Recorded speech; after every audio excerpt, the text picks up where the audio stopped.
meaningfulness, significance of being back in this building, and also sort of the history of,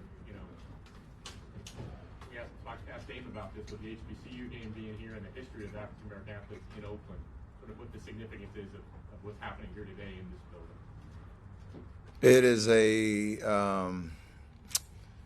this is a moment for sure. I think the idea of knowing we made the move to Chase Center and been in San Francisco the 6 seasons, to have a little bit of a moment to honor and reminisce the 47 years that we played in this building, the 10 years that I had, and growing up in the game inside of these walls, the energy in this building that can come back just like that.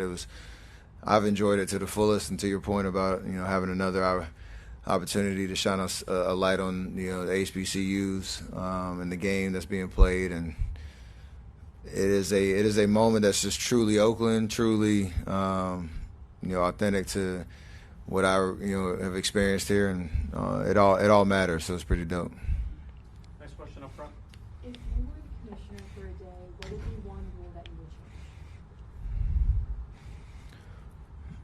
change? I would probably want to see the refs grading system, probably. Like, let that be more public, the same kind of way our stats are shown on a nightly basis. Not to, make their job any harder, because it's a really hard job, but it would be interesting from a fan and player perspective to know, why a ref is a great ref and how they kind of rate their system a little bit. I'm curious about that. Go ahead. In the back middle. What's up, Steph? What up, teammate Gee? What's up, my brother? I'm good. I'm here today. That's not like your teammate, but I report. You're always my teammate, brother. Come on. You're always my guy. Sorry, go ahead. Keep going. So the first thing, you have a great influence all around the world. So for you, which advice would you give for a kid that came from Brazil? Like me, I came from Brazil 3 years ago. See you for the first time was like a dream for me. Now we're a teammate. I'm on the court helping you. And what kind of advice would you give to a guy from overseas that want to make to the NBA? To watch as much basketball as you can. Have obviously confidence in yourself and your work ethic and what makes you unique as a basketball player. Your confidence can take you a long way, and it's not arrogance. It's not believing you're something or better than you are. It's just having confidence in your skill set and the time and the work and the energy that you put into getting better just a little bit every single day. But the more that you can watch basketball and be in environments where you're playing against people that are better than you to challenge you and test you and expose you a little bit, that can help you climb the ladder and hopefully opportunities on the other end of it. David Raymond, back. Yeah, Christmas Day, we're in San Francisco. You guys on Lake are both hover around 500, and kind of the conversation is, I don't know, are we going to get to see Steph and LeBron James playing for competitive teams to the end of their career? We're a couple months forward, and you guys got Jimmy and are on an upswing with up against Doncic, who's playing well.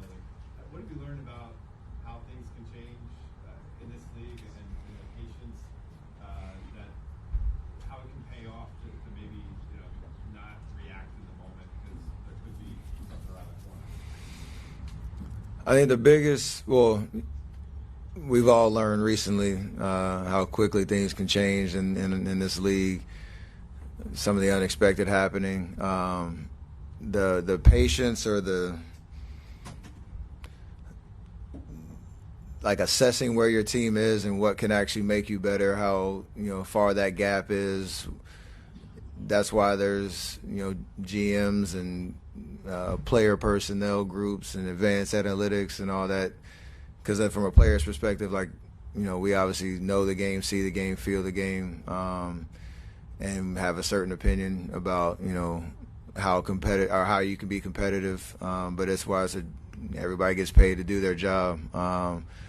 And every team is trying to figure out how to, make the necessary moves to if your goal is to win a championship, to do that. And obviously ours, and you said the Lakers and plenty of other teams are, trying to do that on a daily basis. So it's, for us as players, you just do your job and make sure you're staying prepared and healthy and available and handling our business. But that's why they're the folks upstairs that are relied on to make those tough decisions and try to do their job the best they can. Fourth row on the right. So at this point in your career, your legacy is pretty secure, but on this occasion, having the All-Star game in Oakland and San Francisco, does this feel at all like the culmination of everything in your career at this point? How do you reflect on it? It's weird. The more I get asked the question, it's like the more you talk about like the reflection of the last 16 years. I think I've been it makes me more comfortable acknowledging like, yeah, this is a cool like celebration and ceremony of like, being in this arena. The first time the Bays hosted the All-Star game since 2000. What the experience is like at Chase, but you can't necessarily, for me, even allow the celebration of it to take your foot off the gas pedal on what I'm still trying to accomplish out there on the court. So it's an interesting balance because you don't want it to. I think I made a reference to like Coming to America 2, where they had like the live funeral thing and like everybody's celebrating you, but you're still there like witnessing it. I don't want it to be that at all.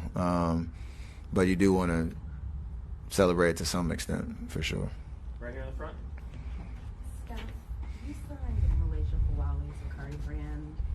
Fans were really excited about that signing when you did it, particularly many in the LGBTQ plus community because of representation. I was wondering why Malaysia was the first collegiate athlete who signed to Sakari brand, and does representation at all factor into the athletes you target for Sakari brand athletes? For sure, we accept the whole person, and for Malaysia, the way she carries herself, and obviously as a basketball player on and off the court, we see a lot of potential in her. She believes in what we're doing, and she's been to my camps, and obviously at South Carolina doing amazing things, winning a championship in her freshman year, and trying to continue to get better and keep pushing the envelope on what she can accomplish in her career. So. As you build out, your roster, you want to have, just good people that truly understand.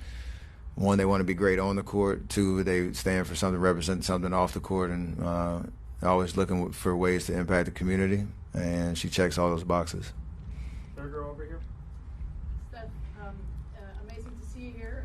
For us Dutch people, I'm from East and the Netherlands. It's very cool to see a Dutch guy in the league again, Quinten Post.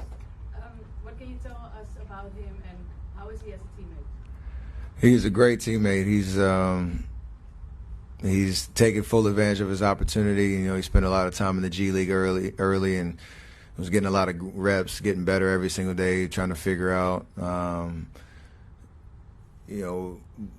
how he could be prepared for when his time came to try to crack our rotation. And he's done that. He's super confident. He sees the game really well. He's a high IQ player, and obviously he can shoot.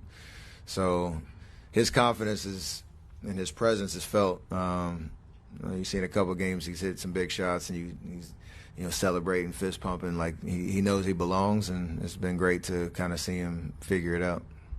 Jeff Silk, back towards the left. Steph, both lighthearted and semi-serious.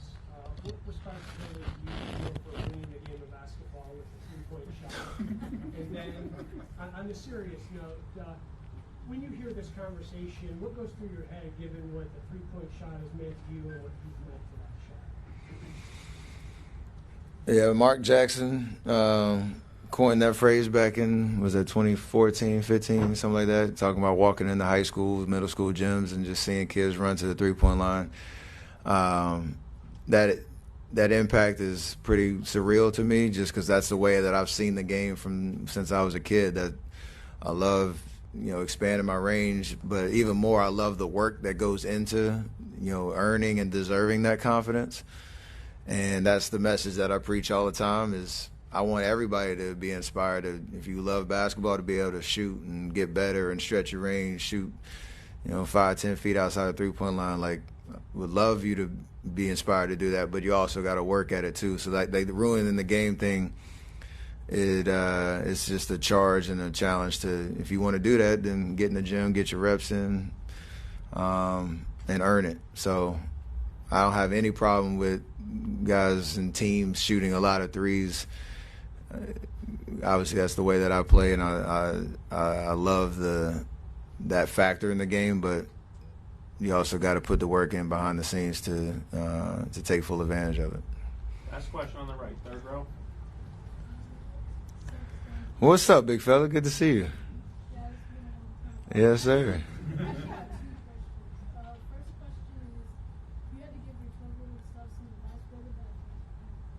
Stay true to yourself. Find joy in everything that you do, because that'll carry you a long way when life throws a lot of challenges and hurdles at you. You got to find the fun in life. The second question is for like youth basketball in the Bay Area. Do you have like a plan to make it better? Yeah. I think first and foremost, like, I don't have a team or a league or anything, but to be able to create, safe places and refurbish gyms for kids and teams and youth leagues can go play and have the proper environment and facilities to experience the game of basketball. I think that's the way I'm trying to have an impact right now. Doing a lot of work through the Oakland Unified School District, and between Curry Brand and my foundation, me and my wife's foundation, that's part of our mission to, on top of that, increase middle school sport participation, which is going the wrong way. We want to get kids more active and more engaged, because sports can teach you so much about life, and giving them the right facilities, the right equipment, training coaches the right way. That's how we want to be involved, and I think we're off to a good start there. Great questions, though. Great to see you all grown up. Thank you, Steph. Yes, sir. Thanks, everybody.